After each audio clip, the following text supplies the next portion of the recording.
இந்த குழந்தை வளர்ப்பு என்று சப்ஜெக்ட் வார நேரத்திலேயே பெற்றோர்களுக்கு மிக பிரதானமாக சிந்தனையில் இருக்கக்கூடிய இன்னொரு நவீன ரீதியான ஒரு விஷயம் என்ன என்றால், அந்த பிள்ளைக்கு மீடியாட சப்ஜெக்டை எப்படி குறைக்கிறது. அதாவது மொபைல் ஃபோன், டெப், அதே போல் லேப்டாப், இது போன்ற விஷயங்கள் எல்லாம் சுற்றி இருக்கிறதுனால இதை பயன்படுத்தாமல் எப்படி அவனை வளர்ப்பது என்று யோசித்து முடியக்கூட அவன் பயன்படுத்தி 6 வருஷம் ஆயிடுது. யோசிச்சுட்டு தான் இருக்கிறாங்க இதை எப்படி இல்லாமல் ஆக்குறது என்று பிறக்க முந்தி யோசிக்கிறாங்க. ஆனால் யோசித்து முடிகிற சந்தர்ப்பத்தில் அவன் எல்லாம் பழகி எல்லா இடத்துக்கும் வந்துடுறான். அதுபோல் இவரே பெருமை அடிக்க ஆரம்பிக்கிறார். அவனுக்கு நல்ல முறையில் பட்டன் தட்ட தெரியும், எல்லாம் நல்லா யூஸ் பண்ணுறான்னு சொல்கிற அளவுக்கு இவர் மாறிடுறாரே தவிர இவர் தடுத்த மாதிரி விளங்கல. இந்த சோசியல் மீடியா பிரச்சனைகளை எப்படி தவிர்ப்பது என்று யோசிச்சுட்டுக்கிறாங்க. முதலாவது அம்சம் என்னென்னா, ஒரு காலத்தில் ஒருத்தன் வாழ்ந்து கொண்டு அந்த காலத்தில், அதாவது அந்த சமுதாய ரீதியாக தவிர்க்கவே முடியாத ஒரு அங்கமாக மாறிவிட்ட ஒன்றை ஒருத்தர் தவிர்க்கிறதுக்கு யோசிக்கிறதே புத்திசாலித்தனம் இன்மை. ஒருத்தர் இன்றைய காலத்தில் நான் வாகனத்திலே போகக்கூடாதுன்னு யோசிக்கிறான்னு வைங்களேன். என் பிள்ளைய வாகனத்தில் அனுப்பக்கூடாது, நானும் வாகனத்தில் போகக்கூடாதுன்னு யோசிச்சா சாத்தியமா? அந்த காலத்தில் எங்களோட உமா அப்பாவெல்லாம் என்ன செஞ்சாங்க, நடந்து தான் போனாங்க. இனி நான் என்ன ஸ்கூலுக்கு போனால் நடந்து தான் போவேன், ஊருக்கு வெளியே போனால் நடந்து தான் போவேன். நவீன வாகனங்கள்லாம் புதுசாக ஏற்பட்ட விஷயங்கள். இதனால் பல பாதிப்புகள் வருது, இடுப்பு பிரச்சனை வருது, கழுத்து பிரச்சனை வருதுன்னு ஒரு ஆள் என்ன செய்கிறாரு, தவிர்க்க நினைச்சா உங்களால் தவிர்க்கலாமான்னு கேட்குறேன். நீங்கள் நினைச்சாலும் தவிர்க்கலாது. இந்த ஃபேனெல்லாம் புதுசாக வந்தது, இதெல்லாம் நிப்பட்டி போட்டு இயற்கை காத்தோடு வாழுவோம்டா, கான்கிரீட் வீடுலாம் உடைக்கணும். இதே தான் மொபைல் ஃபோனுக்கும் இதான் சோசியல் மீடியா உள்ள விஷயத்தில். உங்களால் கட்டுப்பாடுக்குள்ளே கொண்டு வரலாம், வரையறைகள் கொண்டு வரலாம், ஒழுக்கங்கள் கொண்டு வரலாம். அவன் அதை காணாமலே வாழணும்னு நினைக்கிறதே மடத்தனம், ஒரு மடமை. இதை நீங்கள் முதலாவது புரிஞ்சுக்கொள்ளணும். இதை நீங்கள் நினைச்சீங்கன்னா நீங்கள் ஸ்ட்ரெஸ்ல போய் கவலையில் போய் விழுவீங்களே தவிர இதிலிருந்து வெளியே வர இயலாது. அப்போ முதலாவது என்ன நினைக்கணும்டா, நான் வாழுகிற காலம் எல்லோருமே தூங்கி எழும்பின உடனேயே முதலாவது கையை எதுக்கு தேடுறது, எங்கே வச்சு அந்த மொபைல் போனேன். அதுக்கு பிறகு தான் அல்ஹம்துலில்லாஹி அல்லதி அஹ்யானா பஅதமா அமாதனா வ இலைஹின் நுஷூர். படுத்து எழும்பினதுக்கா மொபைல் கையில் கிடைச்சதுக்காக தெரியல இந்த துவா, விளங்கிட்டா? என்னை அதாவது மரணித்த பின்னால் உயிர்ப்பித்த அல்லாவுக்கு எல்லா புகழும் அப்படின்றது. எதுக்கு உயிர்ப்பித்தது? படுத்து எழும்பினதுக்கு தான். ஆனால் துவா கேட்கறது போன கையில் பிடிச்ச பிறகு தான். அந்த அளவுக்கு ஆயிட்டா இல்லையா? அதுக்கு என்ன, அது பிழை அல்ல. இது ஒரு பெரிய பிரச்சனை, இன்றைக்கு உள்ள ஒரு உளவியல் பிரச்சனை. அவர்கள் படுத்து எழுப்பினோடனே ஃபோனை தேடுகிறார்கள். அப்படி இது உளவியல் பிரச்சனை. முந்தி படுத்து எழுப்பினா டோர்ச்சை தேடினாங்க, விளங்கிட்டா? அது மாதிரி இதை தேடுறாங்க, அவ்வளோதான். இது ஒரு உளவியல் பிரச்சனைலாம் ஒன்றும் இல்லை. அது இந்த சமுதாயத்துடைய வளமையில் அப்படி ஆகிட்டு. சலாம் கொடுத்து முடிஞ்சு இடது சலாம் கொடுக்கக்குள்ளே வலது கையில் தான் என்ன செய்கிறாரு, மொபைலை எடுக்கிறார். மொபைல் எடுத்து எத்தனை மெசேஜ் வந்திருக்கு, பச்சை பட்டன் எத்தனை வந்திருக்குன்னு பார்க்குறது, விளங்கிட்டா? நோட்டிஃபிகேஷன். மனிதண்ட வளமையாக இன்றைக்கு மாறி போயிட்டு, எங்கேயாவது ஒரு ஆஃபீஸில் இருந்து ஒரு ஃப்ளைட் மோட்டில் போட்டிருந்து வெளியே வந்தால் எப்போ ரிலீஸ்ட், அதை ரிலீஸ் ஆகின கூட தான் நமக்கு சந்தோஷம் வருது. இப்படிப்பட்ட காலத்தில் அப்பாவும் இருக்கிறாரு, உம்மாவும் இருக்கிறாரு, உம்மம்மாவும் இப்போ டச் பண்ண பழகிட்டா. புல்ல யூஸ் பண்ணக்கூடாது என்று நீங்கள் சட்டம் போட்டீங்கன்னா சாத்தியமே இல்லை. இது சாத்தியம் இல்லாத நீங்கள் ட்ரை பண்ண உங்களுக்கு என்ன நடக்கும் தெரியுமா? புள்ள கெட்டு போறான்ற ஃபீலிங் கூடும். நீங்க ஒரு விதமான மன அழுத்தத்துக்குள்ள ஆளாகுவீங்க. இப்ப நீங்க புள்ளைக்கு முன்னால மறைச்சு ட்ரை பண்ற நீங்க நினைக்கிறீங்க, புள்ள உங்களே பார்த்துட்டு தான் இருக்கிறான். புள்ள உங்களே பார்த்துட்டு ஒரு காலம் இருந்துச்சு, ரிமோட்டுகளை கையில வைத்துக்கொண்டு டிவியை பார்த்துட்டு புள்ளைய பார்க்கறது. உனக்கு நாளைக்கு எக்ஸாம் படிக்க சொன்னதே அப்படின்ட்டு இவர் இங்க என்ன சேனல் சேஞ்ச் பண்ணி நிற்கிறது. சரியா? புள்ள நீங்க சொல்வதை விட நீங்க செய்வதை தான் என்ன செய்யும் பார்க்கும். அப்ப நமது கைகள் எல்லாம் இதெல்லாம் வந்த பின்னால அந்த பிள்ளைகளுடைய கையிலிருந்து எடுக்கிற பிரச்சனை இந்த உலகத்தில், இந்த நம்ம ஒரு 3ஆம் உலகம் என்று சொல்லக்கூடியவங்க மட்டும் தான் பேசிக்கிட்டு அங்கெல்லாம், அதாவது மிடில் ஈஸ்ட், மற்றபடி வெஸ்டர்ன் கண்ட்ரி எல்லாம் ஸ்கூலுக்கு கட்டாயம் கொண்டு வர சொல்றாங்க. ஒவ்வொரு பிள்ளைகளுக்கு டெப் வாங்கி கொடுங்க, ஒவ்வொரு பிள்ளைகளுக்கும் ஃபோன் வாங்கி கொடுங்கன்னு அதை செக் பண்ணி அதில் தான் படிச்சு கொடுங்க. ஸ்மார்ட் போர்டெல்லாம் கொண்டு வச்சு அதில் டச் பண்ணி படிச்சு கொடுத்துக்கிட்டிருக்கிறான். அதை எப்படி யூஸ் பண்ணணும் என்று பிள்ளைகளுக்கு அதை வேறொரு இடத்துக்கு கொண்டு போயிட்டாங்க. இன்றைக்கு ஏஐ டெக்னாலஜி வந்த பின்னால பிள்ளைகள் நோட்ஸ் எடுக்கிறது படிக்கிறதெல்லாம் அங்கே போயிட்டு, ஆனால் அவன் கெட்டு பேத்துருவான்னு நம்ம நினைச்சிட்டு இருக்கிறோம். அன்புள்ள சகோதரர்களை, கெட்டு போவதற்கான வாய்ப்பு அதில் இருக்கான்னு கேட்டால் நிச்சயமா இருக்கு, சந்தேகமே இல்லை. அது கெட்டு போவதற்கான எல்லா சூழ்நிலையும் அதில் இருக்கத்தான் செய்கிறது, அதிலும் சந்தேகம் கிடையாது.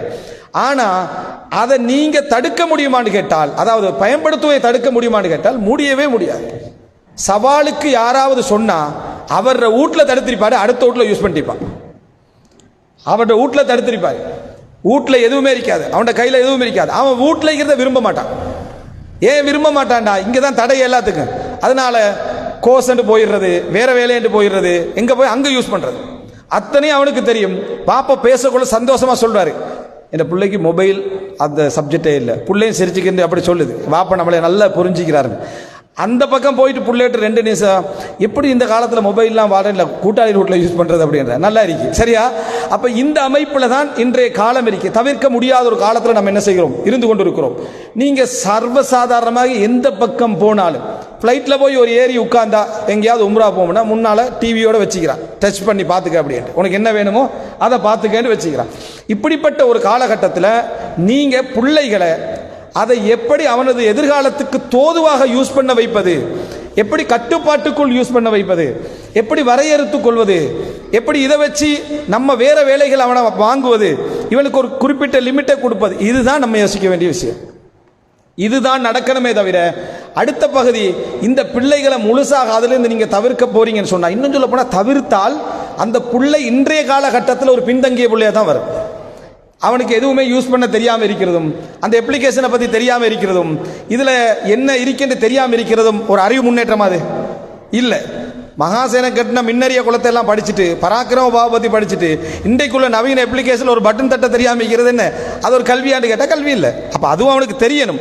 அது எந்த வயசுல தெரியணும் அப்படி என்றால், இன்றைய காலகட்டத்தில் ஒரு புள்ள 2, 3, 4 வயசுலேருந்து இது ஆரம்பிச்சிருது. ஹெல்த் இஷ்யூஸ் இருந்தால் அதை என்ன செய்யணும், டாக்டர் சொல்றாரு நீங்க இதை யூஸ் பண்ண வேணாம், இந்த வயசுக்கு பிறகு யூஸ் பண்ணுங்க, அல்லது இவ்வளோ காலத்தில் யூஸ் பண்ண, அதை நம்ம கடைபிடிப்பது வேறு. அது அல்லாத ஒரு அம்சத்தில் பிள்ளைகளிடத்தில் இதை நல்ல முறையில் பயன்படுத்துவதற்கான 1000 வழிகள் இதில் உண்டு. அதனால் இதற்கு பின்னால் பேசப்படக்கூடிய நிறைய உரைகளில் எப்படி இந்த மொபைலையும் இந்த நவீன சாதனங்களையும் பிள்ளைகளுடைய கல்விக்கு தோதுவாக, ஒரு புள்ள வந்து கேம்ஸை விரும்புதுண்டா, இப்போ கேம்ஸ் என்று எடுத்துக்கொண்டா அதில் இசை இருக்குது, பல விஷயங்கள் இருக்குது, கூடாது தான், ஹராம் தான், சந்தேகம் இல்லை. ஷேக் அப்துல் கரீம் அல் ஹுதைர் ஹஃபிதஹுல்லாஹ் அவரிடத்தில் கேட்கப்படுகிறது, இந்த மாதிரி அவர் வந்து மிகவும் பேணுதலான ஒரு சவுதியில் இருக்கக்கூடிய மிக முக்கியமான மார்க் அறிஞர்கள் ஒருவர், என் பிள்ளைக்கு நான் இந்த மொபைல் மீடியா அது இது கேம்ஸ் எதுவுமே என்ன செய்யறதில்லை, கொடுப்பதில்லை. ஆனால் அதனால் அவன் வீட்டில் இருக்கிறதுக்கு என்ன செய்யறான் இல்லை, இருக்கிறான் இல்லை, எடுத்து வெளியே போறான். வெளியே போனால் எனக்கு என்ன பயமா இருக்குன்னா, வேறு பழக்கங்கள் என்ன, பிண்டைக்கு போதைப் பொருட்கள், மற்ற விஷயங்கள், பல பழக்கங்கள் இருக்கு. என்ன கண்காணிப்புக்கு வெளியே போறான். அதை நினைச்சால் என்ன அச்சமாக இருக்கிறது. ஒன்றில் நான் இதை செஞ்சா வீட்டில் இருந்து எந்த கண்காணிப்பு கீழே இருப்பான், அல்லது நான் வெளியே விட வேண்டியிருக்கு, நான் என்ன செய்யன்னு கேட்கிறார். அப்ப அவரே இது ஒரு 2ம் தீங்கு தான், ஆனால் நீங்க ஒரு தீங்கை செய்ய நிர்பந்திக்கப்பட்டிருக்கிறீர்கள் என்று சொல்லி அவங்கள வீட்டுக்குள்ள வைத்துக் கொள்றதுக்கு எது உதவுதோ அதை செய்யுங்க என்றார். வீட்டுக்குள்ள வச்சுக்கிறதுக்கு எது உதவுதோ அதை செய்யுங்க. அதை உங்களுடைய கண் பார்வையில், உங்களுடைய மேற்பார்வையில், உங்களுடைய கட்டுப்பாட்டுக்கு கீழே பல விஷயங்களை செய்யலாம். இன்றைக்கு பலர் இந்த ஒரு அதாவது மொபைல் போன் நவீன இதுகளை வைத்து, அதாவது ஜியோகிராஃபி படித்து கொடுத்தவங்க சின்ன பிள்ளைகளுக்கு, பல ஆங்கில அதாவது திறமைகளை வளர்த்து விட்டவர்கள், அதுபோல பிள்ளைகளுடைய சயின்ஸ் நாலேஜ்களை வளர்த்து விட்டவர்கள், இந்த இத்தனையோ விஷயங்களை 6-7 வயசுக்குள்ளேயே பிள்ளைகள் அந்த மொபைலுடைய பழக்கத்தின் காரணமாக மொழி புலமையும் அதே போல இன்னும் பல விஷயங்களும் வளர்ந்து விட்டதை பார்க்கிறோம். இன்னைக்கு என்ன ஒரு பிரச்சனைனா, புள்ள சோசியல் மீடியா மொபைல் நவீன மீடியாக்களை பயன்படுத்தி முன்னேற வேகத்தில் ஊரில் உள்ள சிஸ்டங்கள் முன்னேறலை. இன்னும் மொண்டசூரி நேசரின்னு வச்சுக்கிறோம். அதில் நம்ம முதலாவது ஆரம்ப காலத்தில் என்ன படித்தோம், கலர்களை படித்தோம், இங்கிலீஷ் பாட்டு படித்தோம். இவன் மொண்டசூரி நடத்துகிற லெவலில் வெளியே போகிறாங்க. யார்? சின்ன புள்ள 5 வயசில் எல்லா கலரையும் 5 கலர் ஆகிற 100 கலர் ஆகிக்கிறேன். அவன் அந்த எல்லா கலரையும் படித்து எல்லா பாட்டையும் படித்து எல்லா விஷயம் தெரிஞ்சுட்டு அவனை கொண்டு போய் நேசரியில் விடுறாங்க. அங்கே அதே 5 கலர் திஸ் இஸ் கிரீன் என்ற அந்த கிரீன் நம்ம எப்பயோ பார்த்து முடிஞ்சதுன்னு அவன் நினைக்கிறான். அந்த புள்ள வந்து 5 வயசுல கிட்டத்தட்ட 10 வயசுல உள்ள அறிவை இன்றைக்கு என்ன செஞ்சிடறான், பெற்றுக்கொள்கிறான். அதாவது ஒரு விஷயத்தை தேடுவதாக இருந்தாலும் வயசுல தேட பழகிட்டான், டைப் பண்ண பழகிட்டான். சின்ன பிள்ளைகள் எல்லாம் செஞ்ச பிள்ளைய கொண்டு போய் நம்ம வந்து இந்த மாதிரியான ஒரு இடத்துல விட்டீங்கன்னா அவனை இன்னும் டைம் வேஸ்ட் ஆக்குறோம்னு அர்த்தம். என்ன செய்யறோம், அவன் டைமை வேஸ்ட் பண்றோம்னு அர்த்தம். அப்ப அந்த புள்ளைய இன்றைக்கு நவீன கால மீடியாக்களின் ஊடாக எங்கேயோ கொண்டு போயிடலாம். அதுக்கு கொஞ்சம் பெற்றோர்களுக்கு அறிவு தேவை. இதனூடாக இந்த பிள்ளைக்கு என்ன செய்யலாம், கொஞ்சம் கல்வி கொடுக்கலாம்.